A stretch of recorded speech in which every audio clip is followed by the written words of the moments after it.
상대평가를 통해서 그 자신의 정당성을 부여하는 그런 착각이 있어요.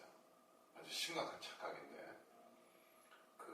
예를 들어서 우리가 살펴보자면은 그래서 뭐 잘할 때 보면은 쟤는 뭐 노상 거짓말 하는데 난 한 번 한들 무슨 관계가 있겠느냐, 이런 착각부터 시작하는 거죠.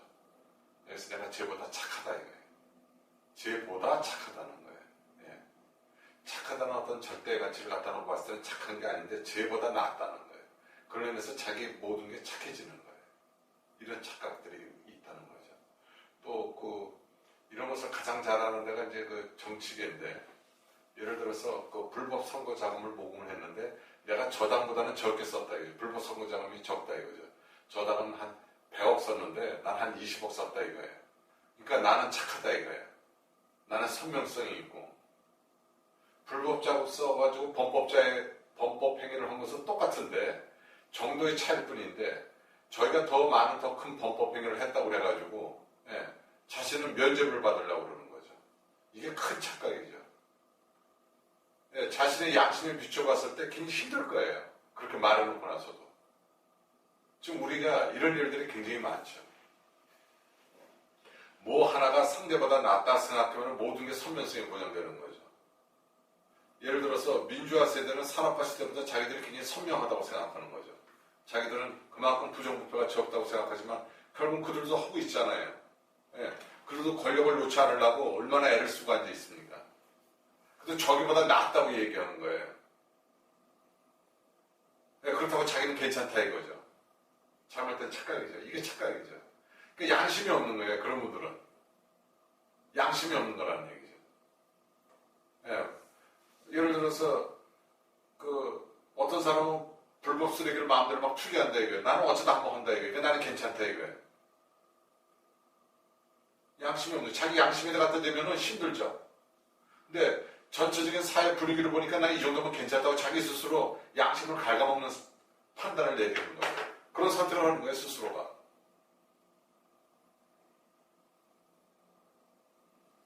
이게 지금 이 사회에서 번지고 있는 안타까운 현실이에요. 부정부패도 마찬가지예요. 왜 자꾸 만연되냐면, 부정부패 나보다 많이 하는 친구를 봤거든요. 그러니까 자기가 하는 건 아무것도 아니거든요. 그러니까 요 정도는 해도 된다 이렇게 생각하는 거예요. 부정부패 머리 좋은 사람이 하잖아요. 힘 있고 돈 있고 권력 있는 사람들. 엘리트 집단들이 하는 거죠. 소층 말하면은. 그러니까 저 사람이 나보다 부정부패 많이 하니까 난 이만큼 한 거는 아무것도 아니래. 쟤 100억 먹었으니까 난 90억 먹은 거 아무것도 아니라는 거예요.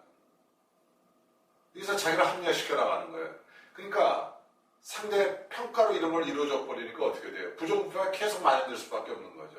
너나 내나 할 것 없이 하는 거예요. 다 같이 하니까 양심이라는 게 없는 거죠.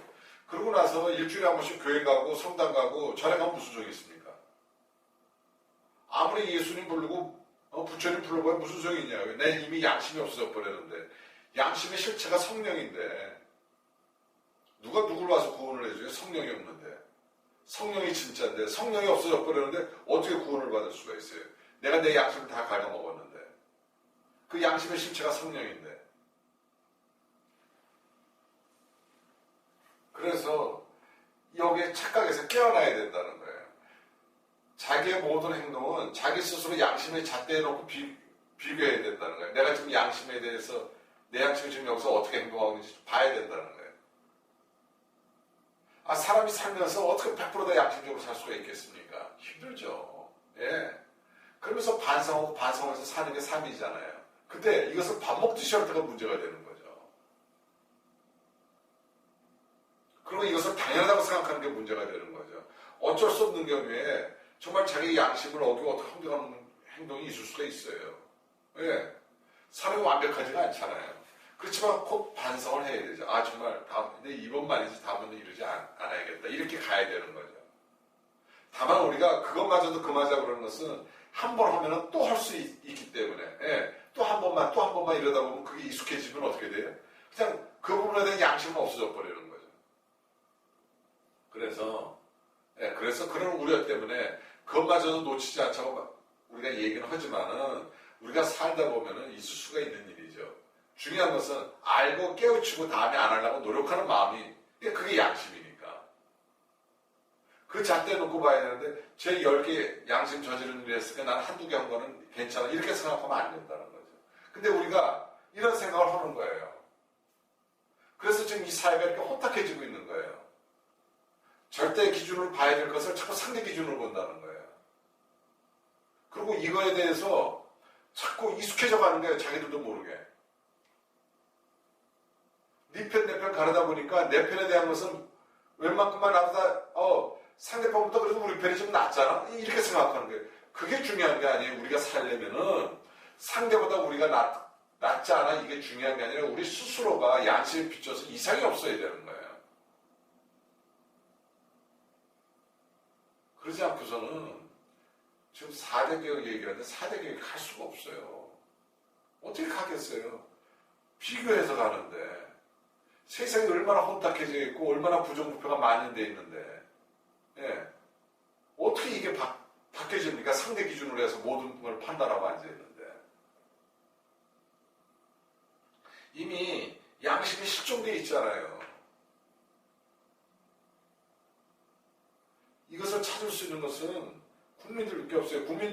일반 국민들은 그렇게 욕심이 많지 않으니까 예. 웬만해서는 다 양심적으로 살아왔거든요. 예. 그러니까 국민들의 변화가 쉬운 거예요. 자기 하나하나 삶 속에서 양심을 발현하려고 애쓰면 되는 거예요. 그러다 보면 사회 전체가 바뀌게 돼 있으면은 그런 착한 사람들이, 힘있고 착한 사람들이 바뀔 수밖에 없는 거죠. 그러지 않으면 사회로부터 도태되게 돼 있으니까. 전체 국민 에너지가 그렇게 바뀌고 있으니까. 그러니까 우리 모두 하나하나가 스스로 양심 행복하게 서로 노력을 해야 되는 거죠. 절대 기준으로 봐야 돼요, 이것을. 내가 그래도 누구보다 낫잖아. 이건 중요하지 않아요. 스스로가 자기를 딱 갖다 놓고 봐야 되는 거예요.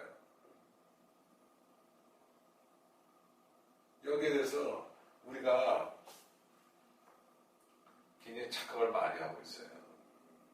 정말 반성해야 될 점이죠. 예, 저도 반성할 일이 많고 예, 상대 기준으로 자꾸 평가하니까 그게 어렸을 때부터 자꾸 상대 평가를 해왔잖아요. 예, 그런 평가를 받아왔잖아요. 그러다 보니까 이게 익숙해져 버린 거죠.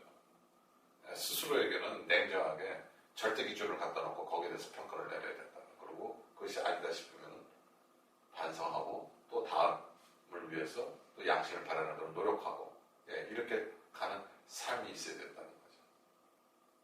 그래서 좀 제가 이 시간을 빌려서 정말 저 스스로에도 얘기하고 여러분들하고도 공유하고 싶은 가치는 그런 양심의 기준은 예, 절대 기준으로 보자는 거죠. 상대 기준으로 보지 말고 그게 중요하다는 거죠. 어떻게 양심이 발현되려면 성령이잖아요. 그 힘은 성령에서 나오잖아요. 신성에서 나오고 불성에서 나오잖아요. 거기서 나오는 게 양심이잖아요. 그게 인의 예지로 나오는 거고 그게 사랑으로 나오고 자비로 나오고 예 그렇잖아요. 황금 논리잖아요. 예, 그게 바로 홍익정신이고 예. 이 기준은 절대 기준으로 봐야지 상대 평가하는 그런 기준으로 봐서는 안 된다는 거죠. 여기서 예, 우리가 깨어나야 된다는 거죠. 저 사람들 저런 집단에서는 저렇게 해도 우리 집단에서는 이 정도면 어떻겠어? 예, 이거 잘못된 기준이죠. 예. 그래서 이런 것이 우리 지금 사회 전반에 정치계, 교육계, 영성계 사회 전반에 이게 깔려 있어요. 예. 그래서 국민들도 어떻게 보면 스스로 이게 어디까지가 양심이 헷갈릴 때가 있는 거예요. 그 양심에 털났다고 그러죠. 예. 양심이 실종해버리면 그런 얘기가 나오는 거예요. 그게 왜? 상대 기준으로 평가를 했기 때문에 그런 일이 벌어지는 거죠. 이제 정말 이 양심에 관한 부분만은 우리가 절대 기준을 가지고 봐야 된다. 그래서 우리가 상대 기준으로 봤던 여태까지의 착각에서 우리가 벗어나야 된다. 그래야 정말 우리의 미래가 밝아지고 좀 백범 김구 선생님이 말씀하셨던 문화 강국으로 가는데 이게 지름길이 아닐까. 저는 이렇게 생각합니다. 한번 여러분들도 정말 양심에 관한 절대 기준을 갖고 거기에 대해서 스스로를 보고 반성하고 또 나아가고